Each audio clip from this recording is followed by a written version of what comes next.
Pleasure is not the reward you assume it is. It is a test of authority.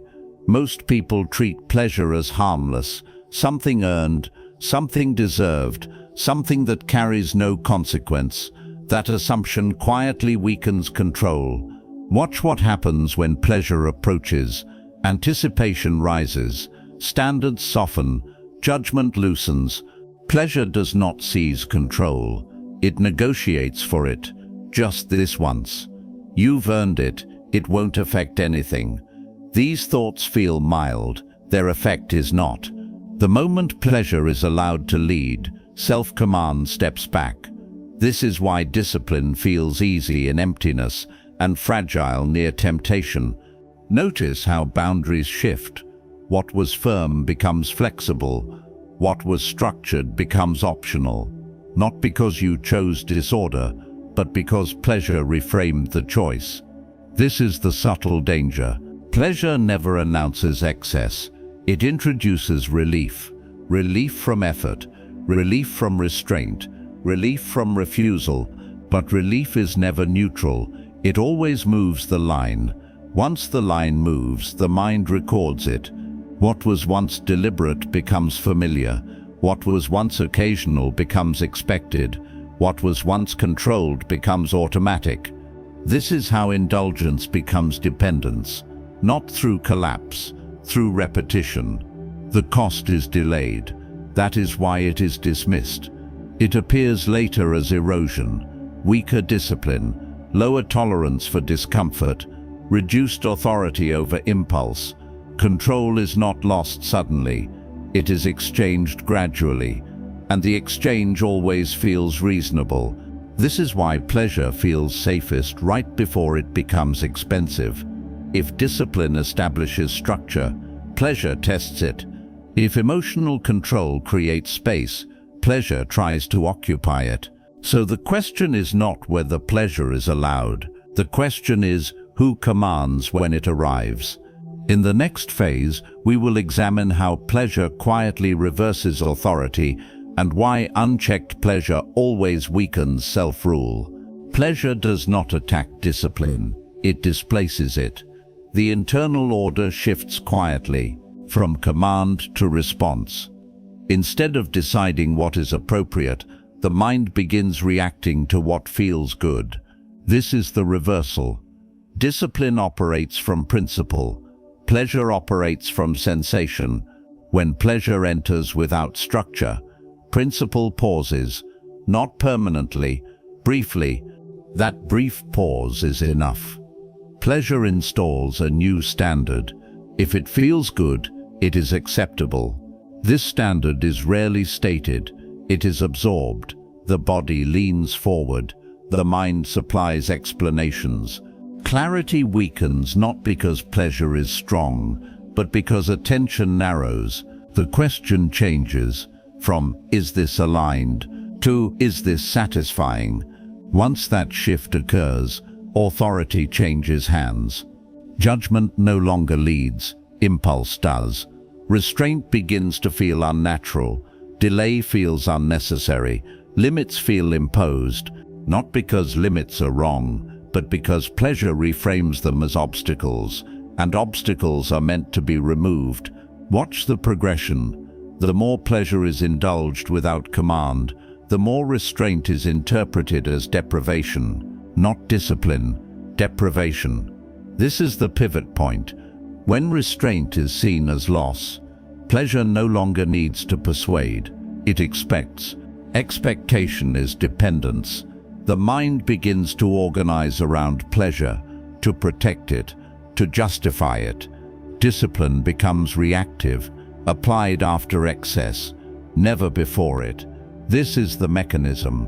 Unchecked pleasure reverses the chain of command. Impulse initiates. Judgment follows. Once this order is established, self-rule weakens automatically.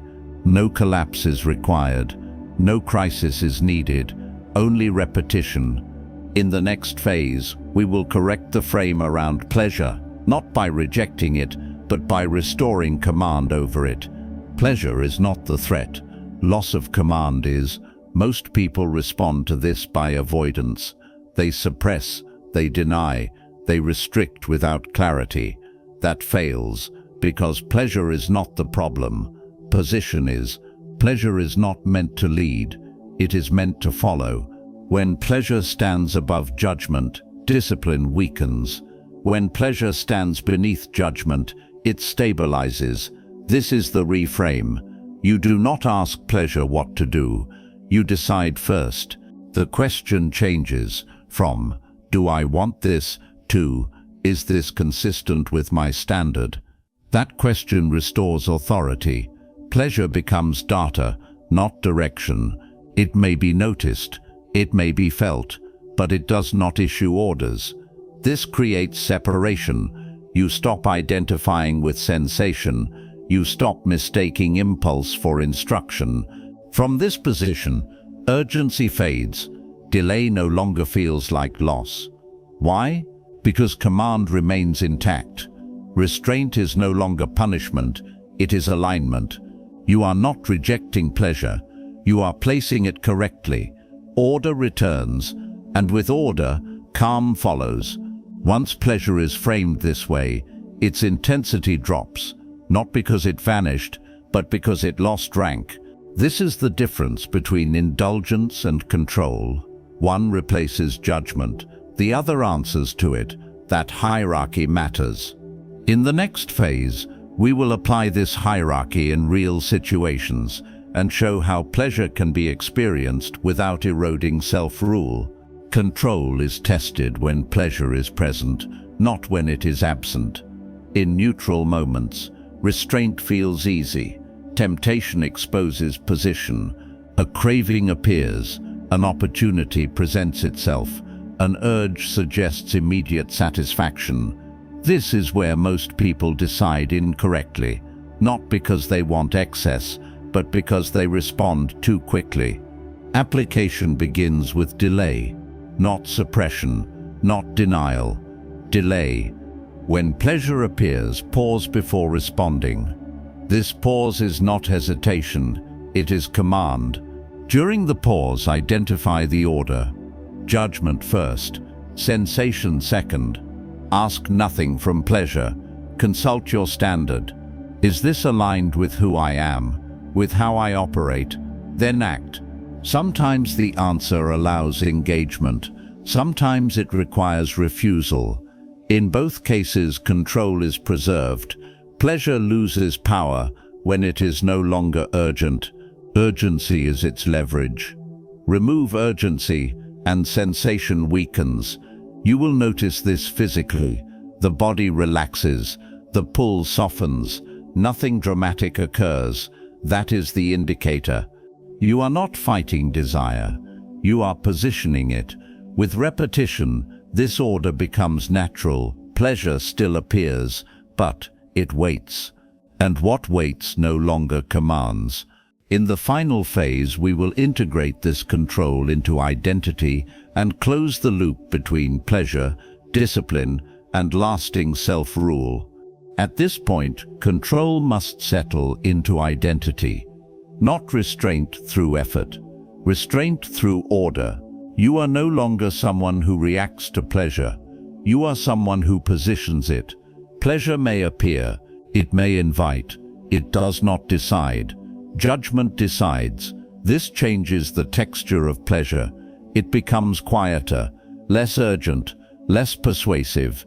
Because its authority has been removed, you are not rejecting enjoyment, you are refusing surrender. That distinction protects discipline.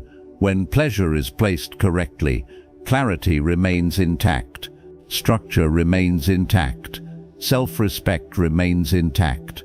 This is not severity, it is self-rule. Over time, the system adapts. Delay no longer feels like loss. Restraint no longer feels heavy. Control becomes baseline. This is how pleasure stops eroding discipline and starts existing within it. If this framing adjusted how you relate to pleasure, acknowledge the shift. That awareness is not theory. It is the beginning of control.